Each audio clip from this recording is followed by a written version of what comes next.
I'm here with Joman. We just finished a retreat this weekend, as Mushin said.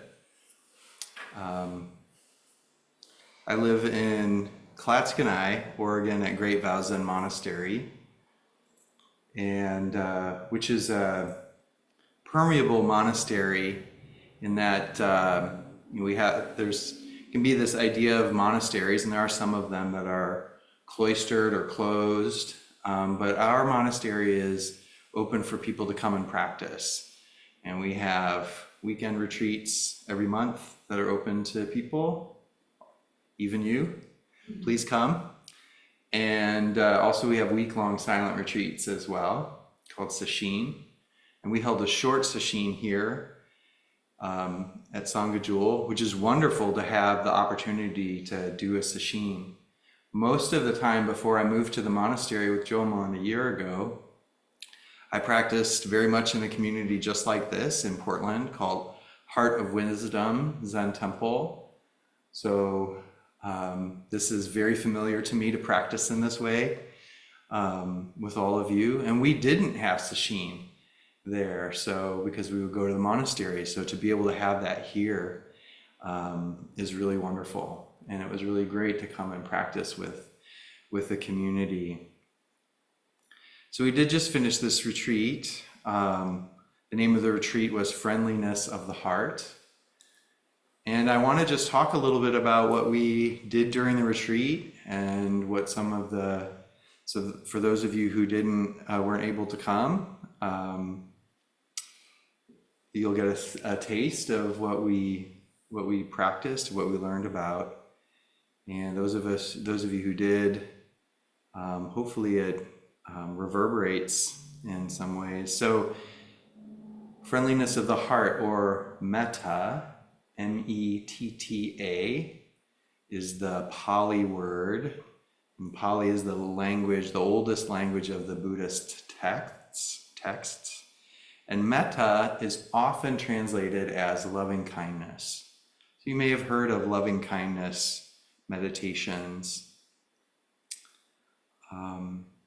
So metta is, or loving kindness, is one of the qualities of a human being that shines forth from practice. It's often paired with three other important aspects: wisdom, sympathetic joy, which is taking joy in others doing well, others' good fortune, and compassion, which we hear a lot about in Buddhism, compassion. So these are aspects of human being that are revealed through our practice. And what is Buddhist practice? Well, the meditation practice that we do here is basically a practice of being fully present with what's happening, fundamentally. And we do that by being present with breath or sound, whatever our method is. So meditation, this presence practice, being fully present as best we can, moment by moment that changes, and aligning with the flow of life. And when we align with the flow of life, wisdom, compassion, sympathetic joy, and loving kindness, metta, flow forth. And in order to do this, in order to realize this, in order to experience this, it helps to practice. It takes practice. Because our mind is not settled, and our heart feels insecure.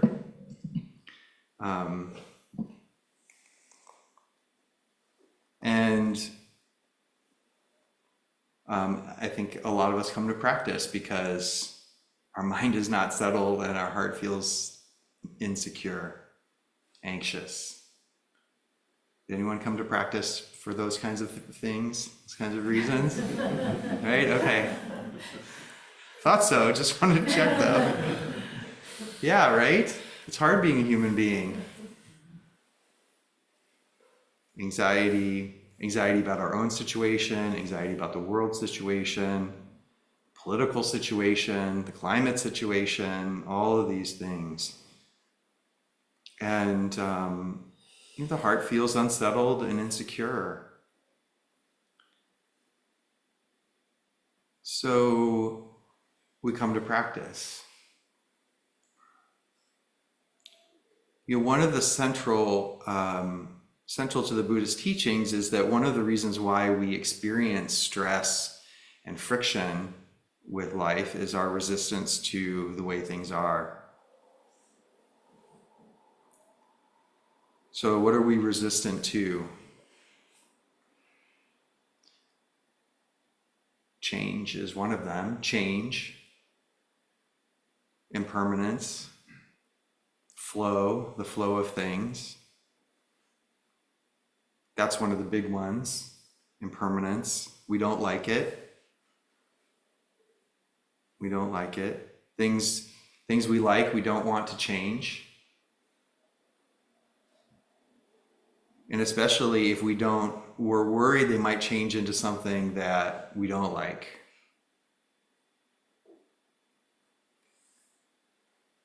So this resistance, resistance to things changing is one aspect of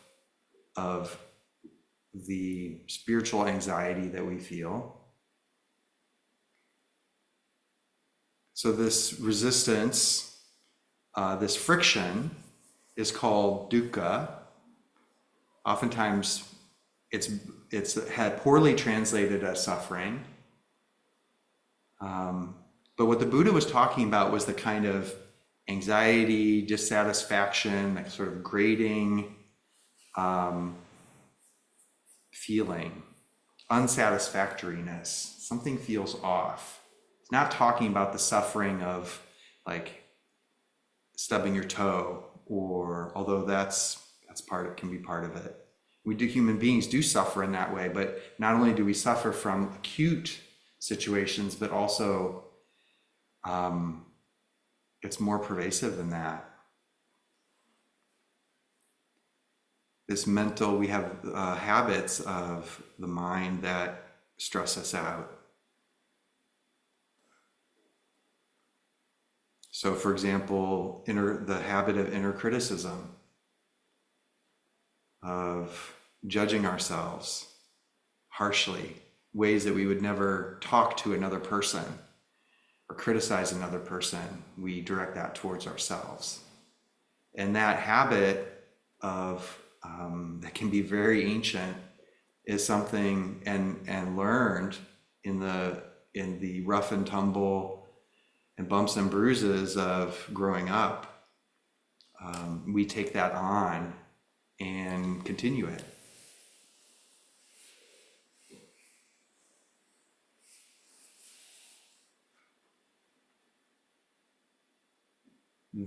Another way that the fundamental, the first truth that the Buddha asks us to investigate is that life does have stress and friction. And the second is there's a source of that. And the source of that is our clinging and aversion. So clinging to the way things are, or aversion to the way things are. So clinging to something that is impermanent, that wants to change or is changing, or aversion to something that's coming towards me that I don't like and I want to push it away. Strategize to get out of it.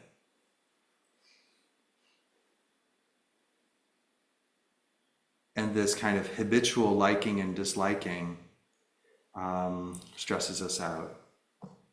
So with practice, the practice here, we stop and take a look at what the dynamics are that create suffering or stress in our own life. How does our mind, our untrained mind, create stress?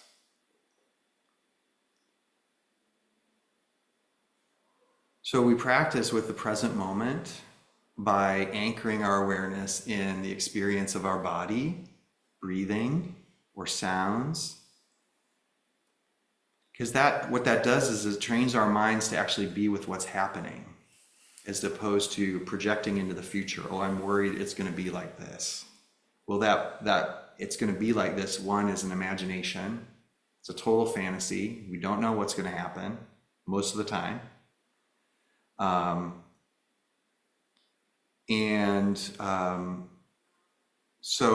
But it's a habit to kind of worry about what's going to happen. And if we're in the future, projecting ourselves in the future, then we're not present with where our life is, which is right here. So by practicing meditation, we're over and over again returning to what's true, which is the coolness of the in-breath right now, the warmth of the out-breath, coolness of in-breath, warmth of out-breath.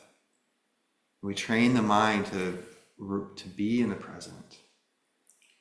And what happens is that the mind settles down over time, and then we can kind of see what it's up to, see what the thoughts are.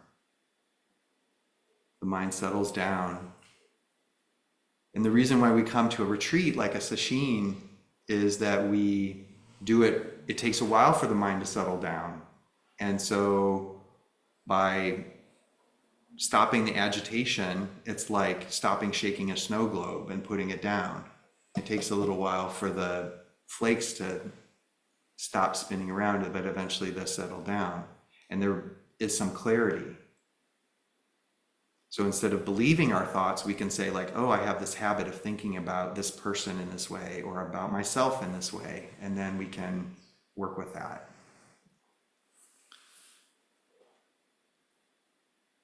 So metta is a part of this because it is a fundamental Buddhist teaching. It's what the Buddha taught to work with fear. It's what the Buddha taught to work with anxiety. And the story is that his monks were really afraid of what was happening in the woods. The legend is that there were tree spirits who were harassing the monks, who were just trying to get some sleep and practice.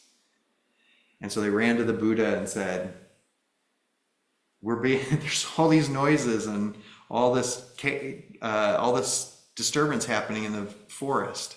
What do we do? We're afraid. You know, if you're a monk meditating in the forest in India, there's tigers, there's creatures out there. And his response was to practice loving kindness, to practice goodwill. And that's what metta is. Metta is often translated as loving kindness, but it's this quality of wishing well, of goodwill, wishing people to be, wishing beings to be well. Friendliness. And it's unconditional. Unconditional friendliness. Unconditional goodwill. Ayakema talks about it as, and she's one of the women ancestors in the ancestor list is Ayakema, and she's a 20th century no-nonsense Buddhist nun, and she says that this kind of unconditional friendliness is love. It's love, it's unconditional love. Because it says, I'm going to show up, I'm going to offer goodwill no matter what.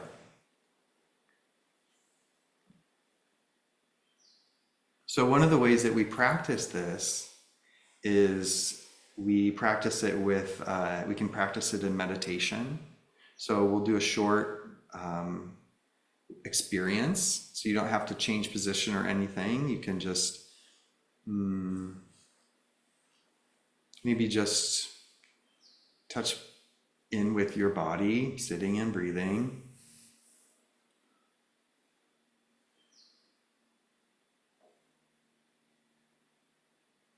Just a couple breaths.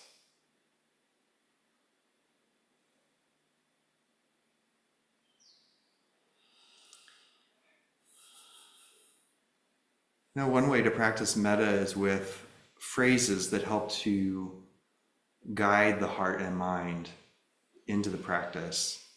So if you like, bring to mind someone who's dear to you that you'd like to offer kindness. If they were right here, you would give them kindness.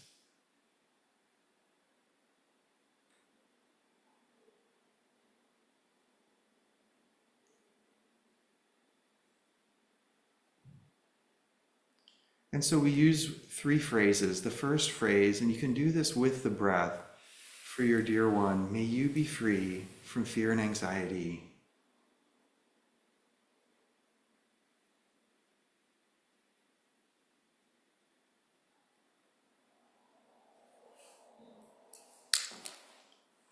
The second phrase is, may you be at ease.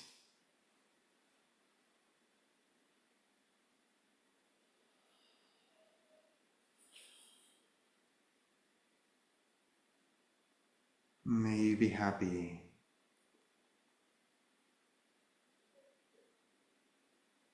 May you be free from fear and anxiety for your dear one.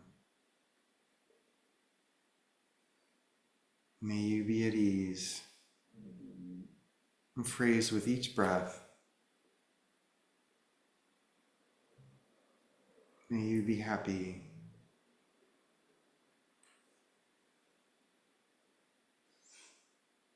May you be free from fear and anxiety. May you be at ease.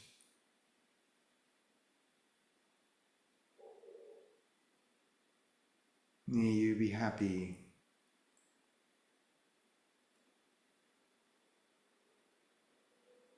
And then including ourselves in this. May I be free from fear and anxiety.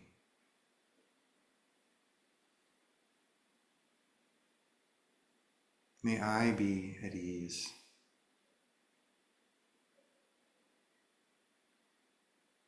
May I be happy. You might even try placing a hand on the heart as you do the practice for yourself. May I be free from fear and anxiety.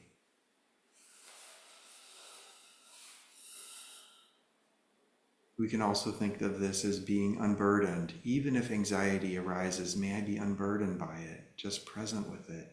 May I be unburdened by fear and anxiety. May I be at ease.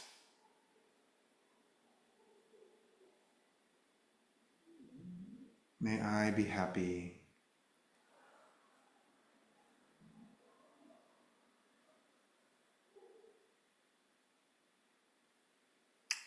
You might bring to mind someone that you is a neutral person, someone who you actually don't know, but you encounter in your life. And check her at the grocery store, your letter carrier.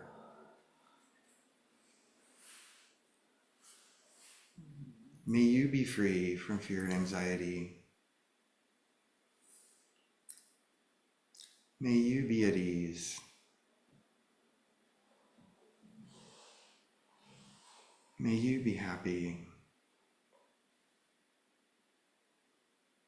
This person that you don't know, may you be free from fear and anxiety. May you be at ease.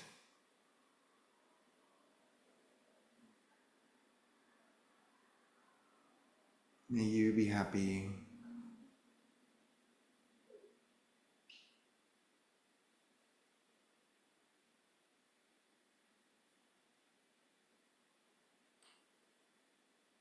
You can even bring to mind, bring to heart, someone who is irritating to you, someone you don't like.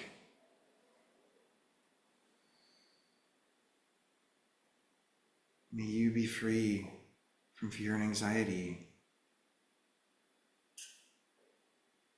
Even this person who's irritating, may you be free from fear and anxiety.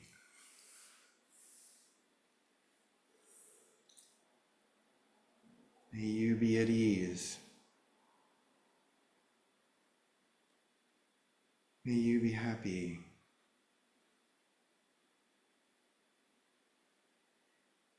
Even though I don't agree with you, may you be free, unburdened by fear and anxiety.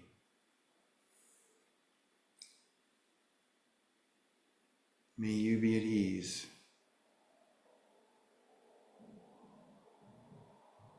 May you be happy.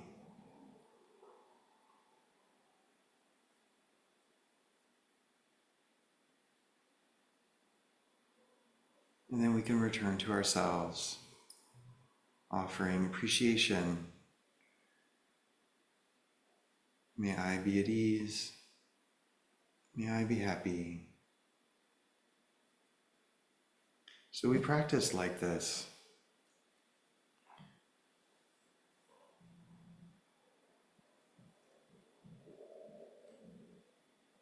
One thing that we discover about love is that there's always more of it.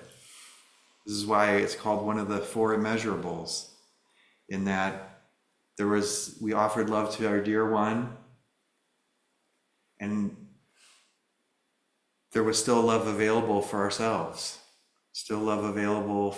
We could still do the practice for someone who we didn't know, someone we don't like. There's not less of it. So this is a traditional way of doing loving kindness practice. It's not the only way, but to do it for a dear one, for ourselves, for a neutral person, and then what's often translated as an enemy. You can just do it to an irritating person, someone you disagree with, or someone you're confused about, someone you're close to, but you're mad at them. And by this way, we train the heart to incline to goodwill. Now, this is not about. Now, the important part about this is that we also develop wisdom and discernment. And so this is not about being a doormat or accepting or not having boundaries. Boundaries are important. So sometimes it's best it's best that the person that we're doing metta for is 3,000 miles away.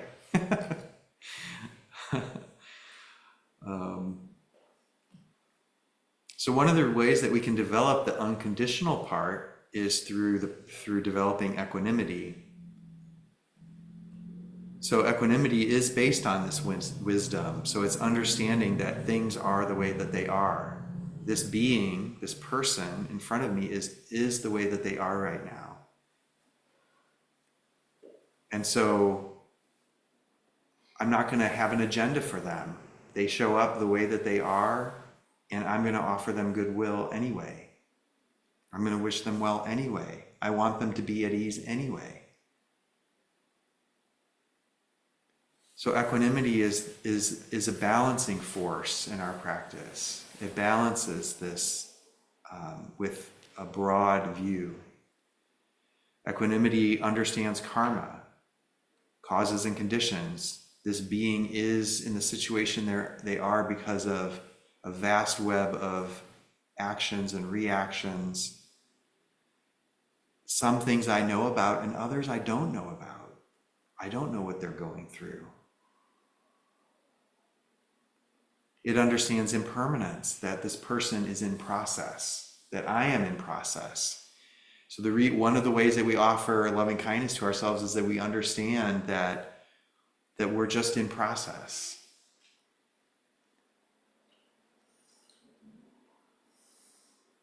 So equanimity sits within the flow of changes. It's not pushed around by circumstance. It has a broad view.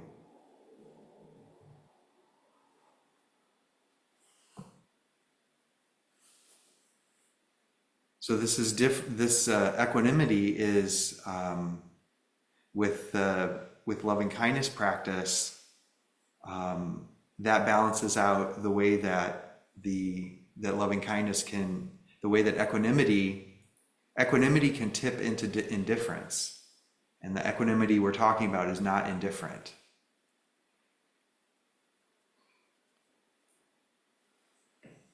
So indifference is, when we tip into indifference, we definitely need loving kindness as part of that to balance that out. And when we tip into loving kindness tips into sentimentality or clinging, we need equanimity to balance that out. This is not a state that we're trying to achieve. It's a dynamic process.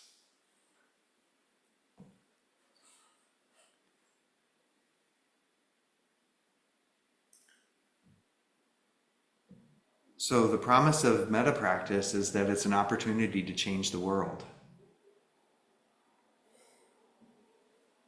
Our world for sure. Because if we start to regard beings, people, animals, plants, from a place of love, our world changes.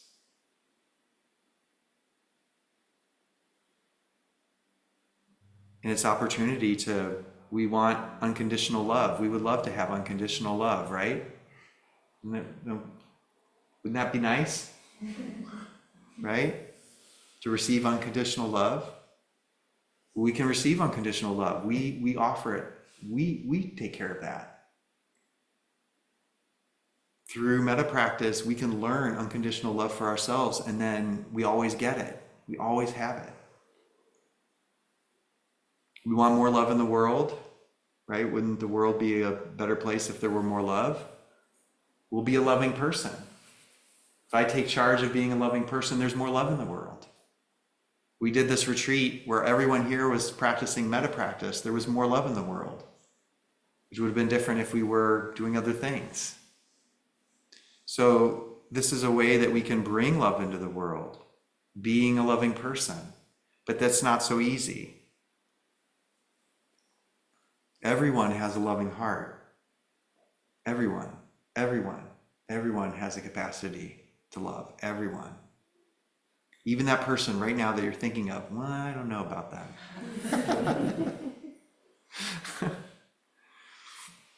Even them. So our loving heart becomes covered over by fear, reactivity, anger, resistance, numbing out. These kinds of things, these are the three poisons, call it in Buddhism, the three poisons. And what they do is they're like clouds that cover the sun. So the sun is always there. It's always there shining. And when the clouds clear, the whole earth is illuminated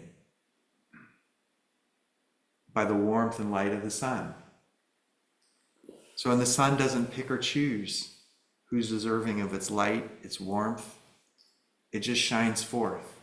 Whenever the earth rotates to the sun just offers light and warmth, energy.